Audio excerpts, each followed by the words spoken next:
Morning guys, so back out here Sunday, um, do some more work on in here. I've just got me weld through primer and sprayed it in amongst all these holes and bits and pieces, and as you can see, like, I've put it in pretty thick in here, so sprayed it all different directions. Same with that hole that's in there that you can't really sort of see. You can, but you can't. Sprayed it in there pretty thick, the best I can, sort of up and around all the different angles and bits and pieces. Now, a quick tip for you, like, obviously probably most people will know this, but when it's cool weather like this, especially if it's extreme cold, like, these things won't spray when they're cold. So the best trick I can suggest to you is get a bucket of boiling water, or if you're handy to a sink, run some hot water, leave it in there for a few minutes, roll it around, get some heat into it, and that'll build the pressure way up in it and make everything spray heaps easier. Man, it makes a difference. Even when you're actually doing proper spray painting, I've seen guys do the same thing, and I have done it, but not many times, because most of the time you're spraying in decent weather. But if you're in extreme colds, yeah, like, get a big bucket of water and stick your 4 or 5 litres of paint, submerge it in the water, and get some heat into it. So at least when you're getting ready to mix and all that sort of stuff, and getting ready to spray, your paint's nice and warm. Especially if you've got a bit of cool weather, and obviously, like, if you're in some room with some heat, it's not so bad. But yeah, even then, put your paint in some hot water and get a bit of temperature into it, and then yeah, it makes life so much easier to work with, like paints and stuff like that. Alrighty, I'll carry on. I'll start making some patches now that I can make some bloody noise. These curfews, like on Sunday morning, I can't make much noise until sort of 10 o'clock in the morning. So it's about then now, so I'll start chopping up some patches and cut the doggy stuff off this and make a patch and weld her in and get to it, I suppose. Alrighty, cheers. Right, back with a quick wee update. So I've started making my repair panel for this piece. So basically what I did was I just rolled it round until I've got the rough dimension, cut it out. I may just have to trim and shape it a little bit, and then I just drew roughly that line on there back onto here, and just used my hammer and the back of the vise to shape it. Got it pretty close now. Well, it's not dead perfect, but I'll better tap it round and manoeuvre it once I actually start welding it in place too. So yeah, that should be. I'll start test fitting that now, and I've also cut my other piece out for this. There's an extra little piece that I trimmed out after as well, so I've got to start shaping that up now too. So that's just what I'm doing at the moment. Alrighty, cheers. Alrighty, so another wee update, just progress. So I've got this patch in now. I've got that sort of ready to put the outside skin on. I've just got to blow a bit of weld through primer on there just to protect the bare steel. And I've got my little patch made up for in here, a piece of steel, so that's sort of basically ready to go on with just a little bit of shaping and trimming. I just quickly tack the nail on the back of that so it's some way of holding it and getting it in there. I really need some of those little panel magnets that you can use to hold a piece of a repair piece in place, but I haven't got them, so that'll do. So I'll spray a bit of weld through primer on here now and get that ready to put the outer skin back on, now that I've sort of got that all semi-shaped up, so I'll sit that on there, and I'll probably have to grind that lead out of there again, and sort of get ready to go. But I'll get the weld through primer on there and let that cure up while I'm dressing that up, and I'll probably weld this in, or maybe even go in here and weld that in or something while that's curing. So we'll get back to you shortly. Cheers. Alright, so back for another update. So I'm just about to weld this on. I've sort of banged a couple of tacks on it. And I've welded this in, and I've patched that, and I'm ready to weld that in. I still haven't done the one in there yet. But yeah, I'm just going to sit here and weld this in. Thank you very much, Jake. And yeah, carry on and get all that welded in, and then shape that round and bend that under and all those sorts of things. So we'll get this in, and then we'll move around to the one inside. Alrighty, cheers. So I've now got this welded in there. Sorry about the light down there. So I've got that welded on and cleaned up pretty much, except for a couple of little extra spots I did. And I've started in here. So yeah, so we're doing that, and that'll be pretty much this area tidied up, and then I've just got to come back and do those other little bits once I've finished welding all that, and I've sort of done a reasonable chunk of it, but I haven't finished. So I'll carry on and do that, and come back to you when I suppose when I've done a bit more and cleaned it up. And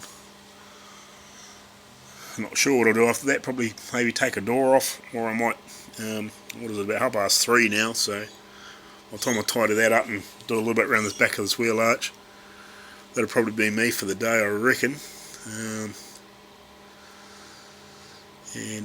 Hopefully we might get a little bit done tomorrow.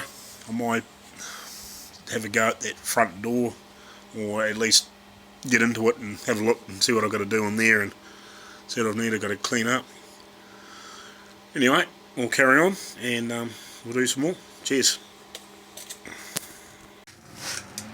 That'll be right.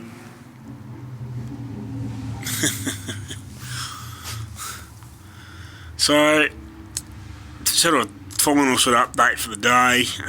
So I've finished welding that in. I've got a wee bit of grinding just to do in that top corner where it was sort of thin up into the air a little bit. You can sort of see that. So anyway, went back over there and sort of put a heap of weld in there. And I've gone back down here and had it clean up and grind up and cut that. Where are we? Oh jeez. So took that thick edge off that where all the excess was from the inner piece. So I've cleaned that up, and I've filled up the worst of the hole, like the excess holes and bits and pieces around there, and had a bit of a tidy up. It's going to need a sort of a final clean up, but I need to get some more material, like get some more flappy wheel discs and bits and pieces, and I want to get a DA sander, and I've been trying to get one of those right angle die grinders with one of those little bloody 3M or whatever those little sanding discs. I want to get one of those with those bits on it. Like I can pick up a right angle die grinder reasonably cheap, sort of $50, $40 for just a cheap one to do this, and be one of those things I just throw in my suitcase when I take a few tools to wherever I head to. With another die grinder and bits and pieces, I'll take a few basic stuff with me eventually. But yeah, I want to get one of those so I can come there and sort of just really tidy up stuff and do some fine clean up. But yeah, so that's sort of what I've finished doing today. And I've been having a wee think about, I'll grab the torch. I actually drew a picture last night. I'm going to have a wee think about and plan what I want to do with this bonnet, opening. Like, I'm going to build a scoop on here. Instead of thinking a sort of a lowish, sort of Hemi sort of style scoop they sort of put on the darts and bits and pieces. What, in about 67, 68 when they made some of those Hemi darts. They had a big, heavy, big, wide sort of semi-wedge sort of shape, big, heavy scoop. I'm sort of going to do a sort of a lower profile one of those. Mainly because I don't know where this hole for this freaking air cleaner. I want to put my motor back in here, not having the other motor they had in here. I don't know whether that's going to be central to overtop my carburetor and air cleaner and all that sort of bullshit. So, yeah. So I don't know how far away that it's going to be from if I put an air cleaner underneath it. Because I'm thinking, since the bloody hole's there anyway, I may end up trimming it out and making it, come this way a little bit further. Depending. But I have been thinking about, I'll get that bloody torch so you can see. Because I've got a I think it's a 350 Holly, old 2-barrel 350 Holly to go on this. And as I said before, like getting a 4-barrel intake manifold for one of these 380 Pollys over here is just like trying to find hen's teeth. Like you can buy the aftermarket ones, but God, not on my budget, and I'm not worried about it. But I did think about getting a piece of like inch-thick aluminium and building a 2-barrel to 4-barrel converter and actually make it like another extra spacer, which is going to lift the carburetor up even higher, and maybe getting a 4-barrel carb for on this. I'll sit that there. So what I would do is I'd actually really hog this out and sort of put an extra inch on, obviously, and make it sort of really flow out into like a 4-barrel sort of configuration, and really sort of taper this over as much as I can without busting into here, and sort of really shape one out. Was a thought, if I can get a bit of inch plate and get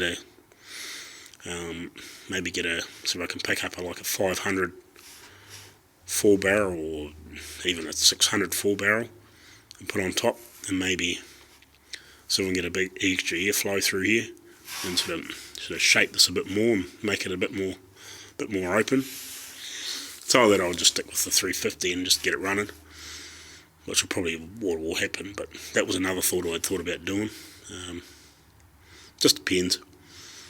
But eventually, like as I said, with the door rubbers and bits and pieces, if I do end up keeping this and putting it in the storage over here while I go to the States, as long as that all goes through, but registered, and then flick it back over to New Zealand or whatever, like I can find a 4-barrel intake manifold and I can do all those sorts of things over there.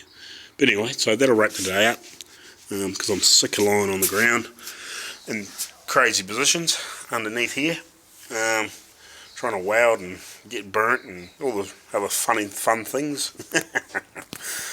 So I'll call it a day. I'll bang this video together, and tomorrow I'll depending on what all happens, and I'll try and get a patch on one of these doors, or at least get the holes cut out and see what's going on, and get a patch on one of these doors. I think there's that one needs a patch. What about the other front one? Yeah, the other front one needs some patches on the bottom of it. Yeah, needs one on the front. Needs some repaired under the back. I think now the back door's okay. I think it's okay. I can't remember.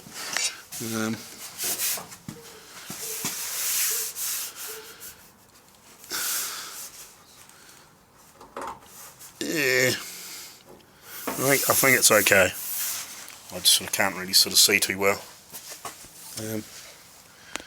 I don't think there's any Looks like the other door, it's not much rust and it's just a bit of damage. So that'll be the rest, pretty much the rest of the rust, apart from that boot floor. And sort that out, that hole.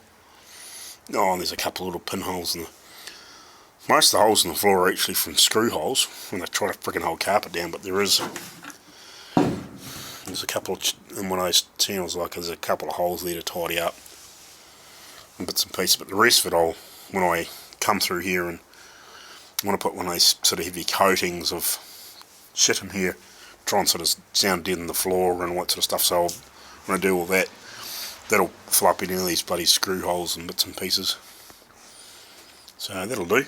Alrighty guys, we'll put this together and we'll catch you later on. Cheers.